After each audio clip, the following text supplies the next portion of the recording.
faith a private or a public matter? Because for many people, faith has to be a private thing.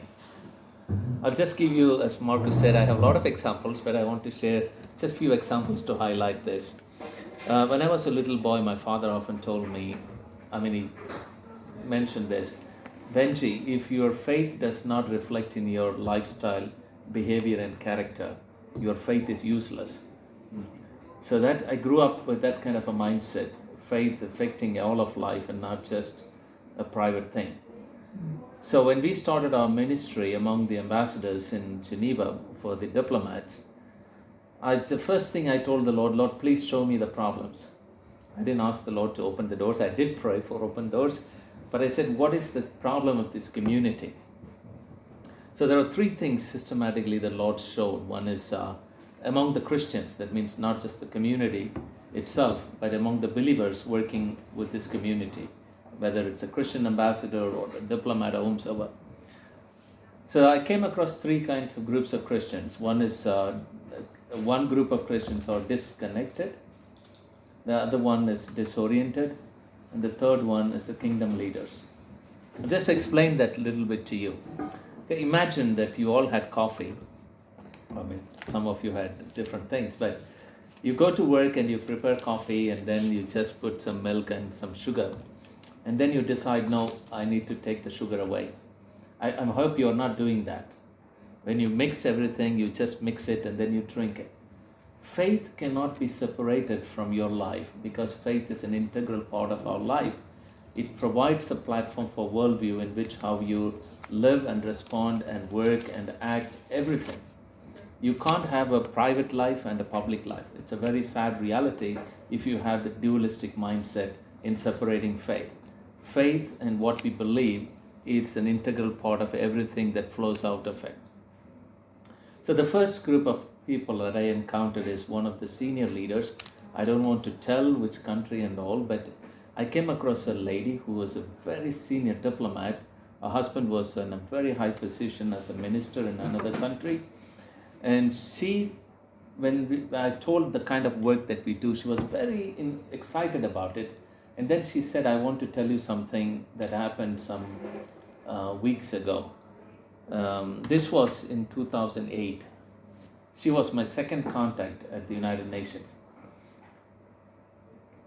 Since it's recording, so I'm not going to tell names and countries and things like that. So I want to keep... I can stop it. Sorry? I can stop it. No, that's okay. The confidentiality is important. But anyways, she told 2 weeks ago something that happened. She said, Dr. Moses, I want to tell you something. I've been a Christian for all these years. She travels a lot and she's an extremely busy person. She's in a very senior position with the United Nations. And she said something that happened a few weeks ago shook completely my faith. And she told me what she experienced. She was in her office in the morning. Her colleague comes in and she tells her, okay, I'll call it name so that you will not, it will be difficult for you otherwise. So this person I'm talking to, I call her Mary. So Mary, a committed believer, she said she never missed a Sunday service. She was always active wherever she went. She went to a church. She was part of several committees in the church. Everything was good. And she was happy about her faith until she was challenged by her friend, whom I call Martha, who was an atheist. So Martha and Mary, they knew each other for more than 20 years in the same organization. Very good friends. Martha comes to Mary and she says, Mary, you seems to be very tired. What's going on? And she says, oh, I've been traveling a lot, missing family, just came back yesterday night, so I'm exhausted. And then Martha, listen carefully, Martha the atheist suggested to Mary something. This is what she said. Mary, I know someone in this organization who calls himself a Christian. Would you like to go and pray with this person? This is coming from an atheist telling to a Christian to go to somebody who can pray. And Mary is a very good Christian, she herself. So Mary did not say anything. She was very quiet. Because she was silent, Martha, the atheist, felt Mary was offended in what she suggested. And this is what precisely she said to Mary. She said, Mary, I'm so sorry in what I suggested to you. Probably you are also an atheist like me, but it is up to you if you want to go or not. Imagine 20 years they knew each other, and Martha thinks that Mary was an atheist. So she was completely shaken, and she did not say a word. She let Martha leave the office. She locked the door and she was weeping and crying in tears, saying, Lord, I've been here for 20 years. Mary is my good friend, but what kind of witness I have? Martha thinks I'm an atheist. And she was complete. She said that day she felt her faith was crumbling. And then she said, Benji, she didn't call me Benji then she said, what can I do? I said, Mary, in Christian faith, there is no middle ground. Either you live your faith or you leave your faith. In fact, if you don't live your faith, you already left your faith. It was pretty strong in what I said to her. And she said, what can I do? I said, bring other Marys and Marthas in the organization. She brought like 15 of them, all directors and level above. Some believers, some non-believers. When I say non-believers, like her, who are believers but don't know what to do with their faith. And we started this small team. It's still going on every week. We come together. It's a huge community now. How do you apply your faith at work? Do you understand this understanding of disconnect? That people live thinking everything is fine as long as I read my Bible, pray, and I like the background noise, music, and pray and do all this stuff, and they think that they are very content. But until they are challenged about how the faith affects everything in all of life. This was the problem with Mary. And the other group of people I encountered, the second group is the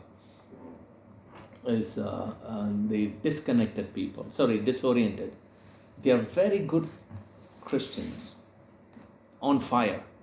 They will not leave anyone whom they come across. They always have this 4 points. I work for an organization that works with the 4 points. I work with Campus for Christ in Switzerland anyways. So they go to people and say, you turn or you burn. Give your life to Jesus. And God will try. This is good intention, but they really chase out people because there is no relationship. There is nothing as a connection, but they look people as an object.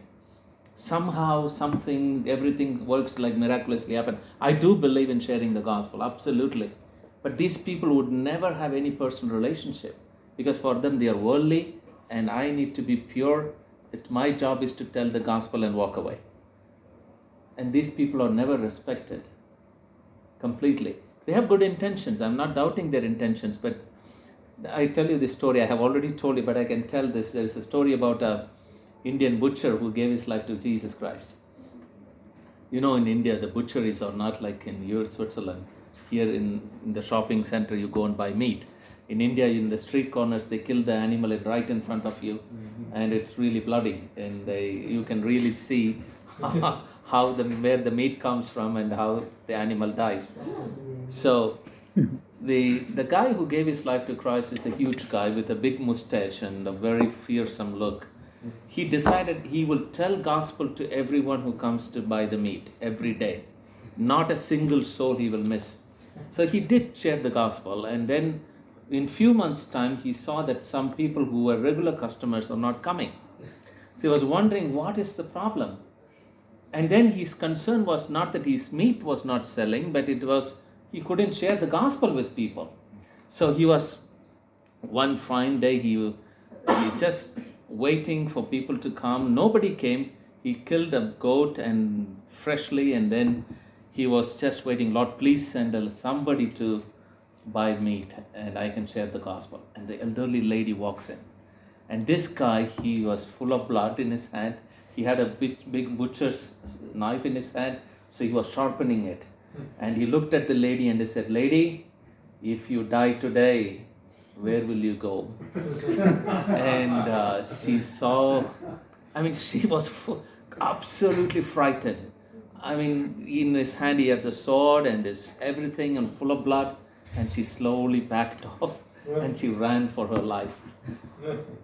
This butcher had a good intention to share the gospel, but his methodology is completely wrong in this day and age, how you bring the gospel to people.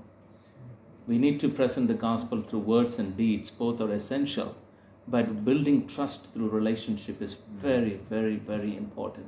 You truly care for people. I'm not saying in every situation that would work, but especially when you are in a community, when you are in a workspace, when you are in school or organization, you can't treat people like an object, as if, they are somebody who is going to hell, so we don't care about them. That's the second group.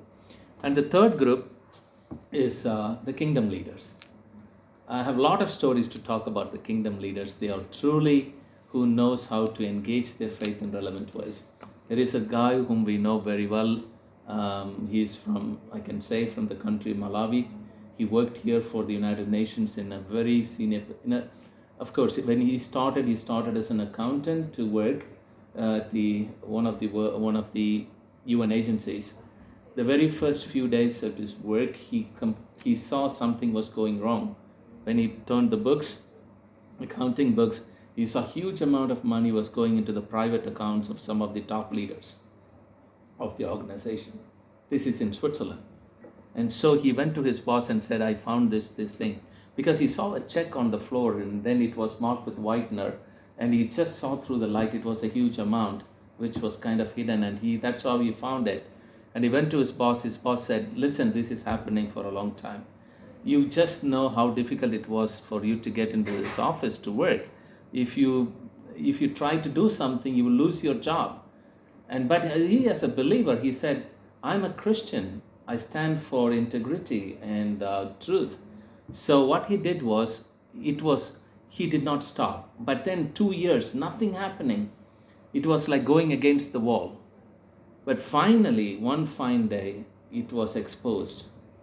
And top level leaders, like 11 or 12 of them, they all resigned and left and ran away from the organization. Huge amount, like 3 million Swiss francs or something like that. And of course, then they started to, he risked his life. He got threatening phone calls. People would kill him. He risked his job. He risked his family, everything. But he did not quit. He was firm and he was very strong, because he knew that as a Christian, this is what I'm called to do. To be faithful, to be truthful, to work with integrity and excellence. That's what I'm committed to. And of course, they interviewed him and then they said, you did a great job. He said, I didn't do anything great. I'm a Christian and I'm called to live like this. And within few months, there was a revamp in the finance department, and they promoted him to be the chief financial CFO, the chief finance officer of the organization, from being an accountant.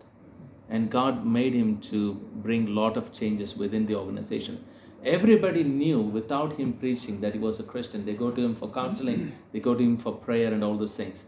But one incident I will tell you, because we do have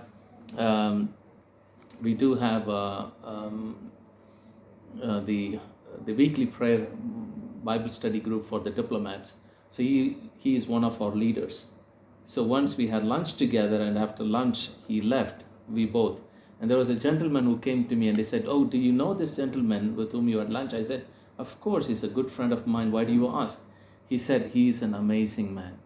So I said, what do you mean by that? He said, well, I have to tell you something. He said, last Friday, this was some years ago, he said, I'm a Muslim. And he said, last Friday, we as a Muslim, we do have a very bad habit. Every Fridays, we go to the toilet in the organization, we wash ourselves and we make a mess. I mean, that's what he said. We make a mess in the toilet. But he said, last Friday around 6 o'clock in the evening, when nobody was there, I go to the toilet and I saw this gentleman, CFO of the organization.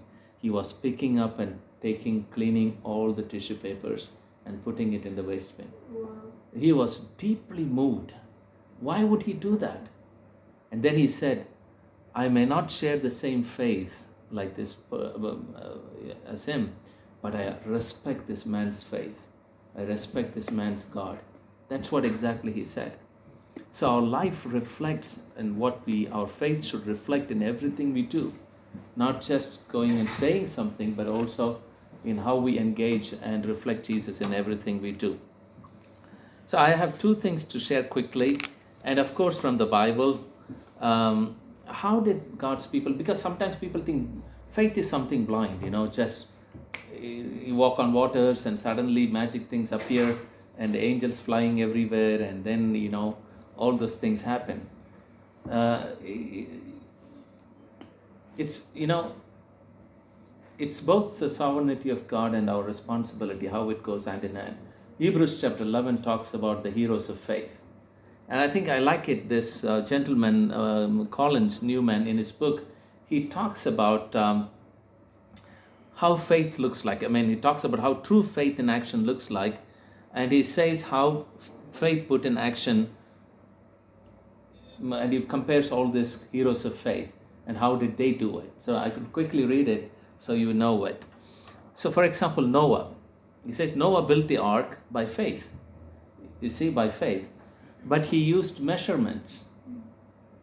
There is a place for rational thinking in our walk of faith. Not all decisions should be made with blind hope. Get to the point very clearly, as he mentions. I'm reading it here. And 2, Sarah's pregnancy was a miracle, but it took 9 months just like any other. God's plan do not negate the importance of process. Sometimes you need to wait or work it out. Because we live in a culture, everything needs to be instant. God is like, people think we can manipulate God and make things work in like chuck here and there. God works in a way, of course, He does supernatural miracles and all those things. But often it is in a very organic way how we bring the process of healing. And we need to understand that, very important. And 3rd, he says the stone that killed Goliath might have been anointed, but David's skill was also involved. Developing skills does not mean you are not anointed. That's why many Christians are not looked very favorably in the workplace. Because we are very, I'm sorry to say, I'm not generalizing, they take it very mediocre because it's secular world. We are only there to go to heaven. We don't really want to give our best. So developing skill does not mean you're not anointed. He says, if you play a piano, play it to the fullest. Don't take us through the agony of listening to your cacophony in the name of singing to the Lord. Skills are important. There is nothing rude with saying that, sister or brother, you can't sing. Find something else to do in the house of God.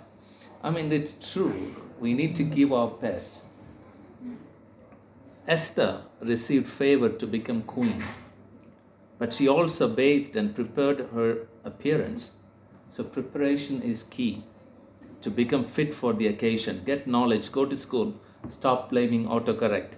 Check your spelling even on social media. Prepare, because some of us expect nothing but the best from you.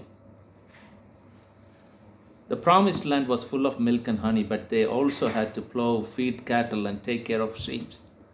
Miracles are communication tools that God uses to instill trust, faith, and knowledge of His nature. You need to work. Don't expect miracles in a specific area of life all the time. No one pays rent for a full year with miracle money. We need it, we want it, but God wants what is permanent. You see, everything, even if you wake up in the morning, it's a miracle. Sometimes we are very much keen to see staged miracles, and miss out on how God does miracle in our life, in our relationship, in our marriage, in our family. And then we want to see some magic show here and there. I think we need to come out of that kind of a mindset and understand that how God works in each and every one of our lives. And that's the beauty of it. That's what community is very important. And then God is the one who created human capacity to memorize things. Yet He also told many prophets to write their message. That's what LiveNet is doing very efficiently. Spiritually, the spirituality does not mean we should not use tools to package the message. Otherwise, we would not have Bible. Somebody wrote it down, everything. It's important to do that. Ruth received favor to marry Boaz, but the coaching of Naomi was necessary. Human capacity is necessary. You need to submit and learn from someone. It will spare you from silly mistakes. And then Moses could hear directly from God, but he was wearing himself out with work. It was the wisdom of his father-in-law that saved him from dying a premature death with exhaustion. It is wisdom to put on a seatbelt, brush teeth, and adhere to medical advice. Being spiritual does not mean asking angels to cook food for you. It's important. We need to really get very practical in how God sees things and how He has given us the mandate to replenish and also multiply all the excellence and good things that He has already given us. Naaman was a mighty soldier and a friend of kings, but he acted as influenced by a Jewish maiden. Every important people are influenced by insignificant people. The key thing is proximity that generates influence. So mishandling of the natural world can cause hindrance to progress, and a total neglect of the spiritual world will definitely cause total failure in all area of life. So balance is the key. So I think when we read the Bible, we need to be efficient to understand how we should live our life and our faith. Finally, I just finish it with 5 points that I want to give you from Andy Crouch.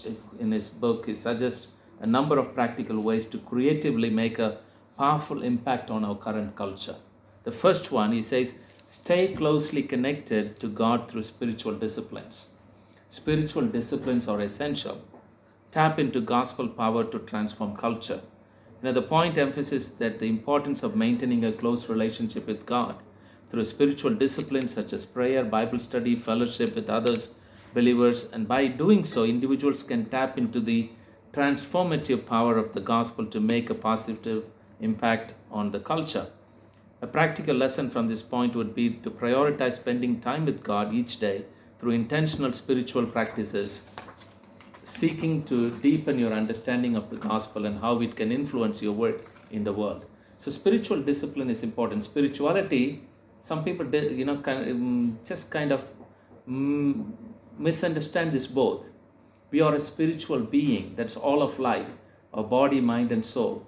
But spirituality and spiritual discipline is important to grow in our spiritual life. Spiritual life is not only the spirit, it's not only the supernatural that's up there in the cloud. It's all of life, our body, mind, soul, spirit, everything. It's what we are. God breathed into the nostrils, and what happened? We became a spiritual being. Spiritual, some people think that only when you go to church and read the Bible and pray, you become a spiritual being. That is spiritual discipline, which are essential. But we are spiritual being. Some people are natural, who have walked away from God. But those of us who are with the Lord, it doesn't stop there. That's only something that disciplines us to be who we are in the world. Do you get the point? That's only 1% of it, the spiritual discipline. I mean, 1 or 10%, whatever you call it. It is all of life. It's rest of life. Second, so first one, stay closely connected to God through spiritual discipline. Second, don't separate your faith from the rest of your life. Instead, integrate it into everything you do and engage the culture and influence in positive ways. This point highlights the need to integrate one's faith into all aspects of life, rather than, some people just compartmentalize and make it very boxed into separate thing from other areas. It encourages individuals to engage with culture in positive ways by bringing their faith perspective to the table.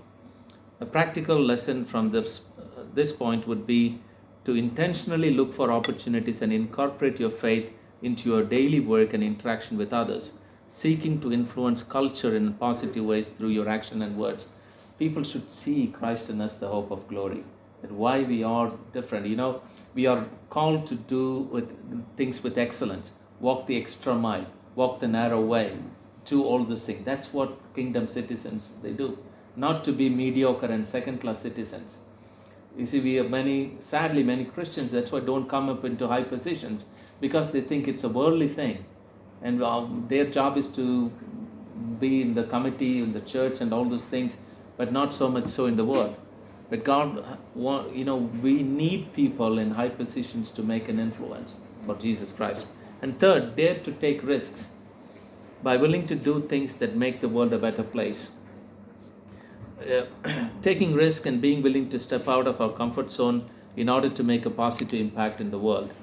It encourages individuals to be bold and innovative in their approach to culture making, So the practical lesson from this point would be to actively seek out opportunity to take calculated risks in order to make a difference in the world, trusting in God's guidance and provision along the way. And 4, cultivate culture by taking good care of the excellence that already exists. God is at work. God created the world. Everything belongs to Him. And notice where God is already at work and join Him there. So that's very important. We need to intentionally look for ways to cultivate excellence in our work and in the world around us, seeking to join in with God where God is already working and wherever and whenever it is possible. So that's very important. God has called us to be salt and light. He has called us to be redeeming influence. He didn't call us to be separate ourselves. We are separated so we can integrate. It's like salt is separated from the earth, from the sea or any other process. You don't just put it and close it in the cellar. It has to go to every house. So it's the same way we ought to be a witness in every area of influence. And the last one, embrace your calling. Be specific in identifying what God is calling you to do, trusting Him to accomplish something great through your creative efforts for His glory. So spend time reflecting on how God may be calling you to use your gifts and talents to make a positive impact on the world, seeking to align your efforts with His purpose and trusting His guidance and provision along the way. These are some of the practical ways of how do we engage our faith in shaping our culture. I spoke at the church last time when I came. I hope you remember the importance of the archer and arrows. So we need that. We need archers, fathers and mothers, to shape and sharpen arrows to send them into the world.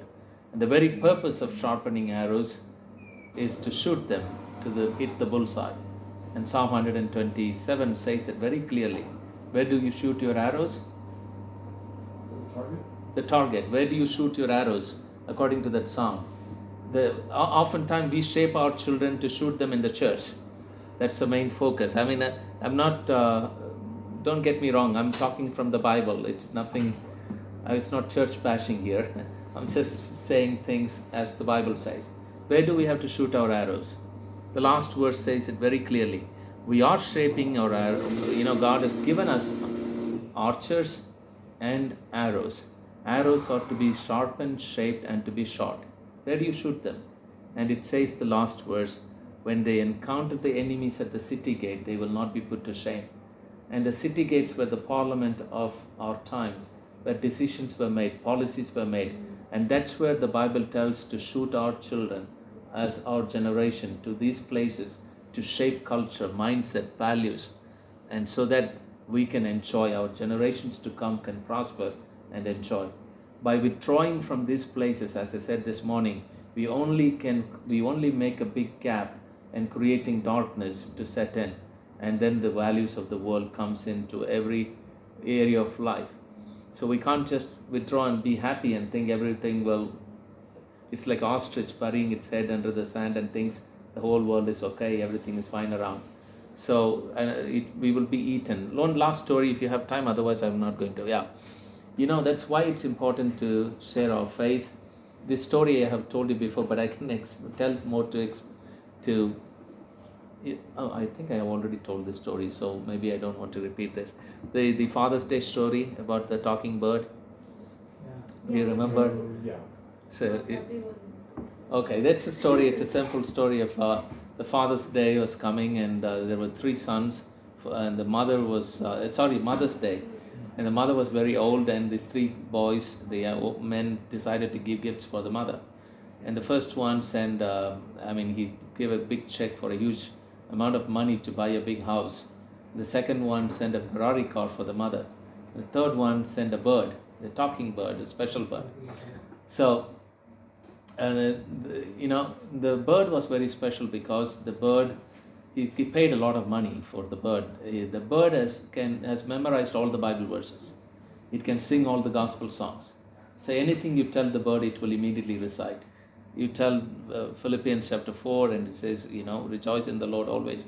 And I say it, rejoice. And John 3:16, anything you say, the bird will say. So he said, mother is old and she's losing her hearing and eyesight. It will be a very useful help. So Mother's Day come and they all come together. And to the first son, she says, my son, you gave a big house for a check, but I'm really old. I can't maintain the big house. You keep it. But thank you so much for being generous. And the second son, she said the same thing. I'm really old enough to be in a Ferrari car. Maybe you can use it for you and your children, so you please keep it. And to the third son, she said, my son, you know exactly what the mother needed. And you gave the right kind of gift. And by the way, the chicken was delicious. And he was really very, he said, Mom, first of all, that was not a chicken. And the second thing, it was an expensive bird. What do you mean by expensive? Mom, this bird can sing, it can dance, it can read the Bible, memorize everything. But then she said, my son, this bird never spoke a word. Never spoke a word. This is the same reality of many Christians. We can sing, we can dance, we can shout like lions inside the church, but where we need to speak, when we don't speak, we and our values will be eaten up. Do you get the point? And that's what it is important, that our faith should reflect everywhere, not just only in a small bubble where we feel comfortable. I stop there and give to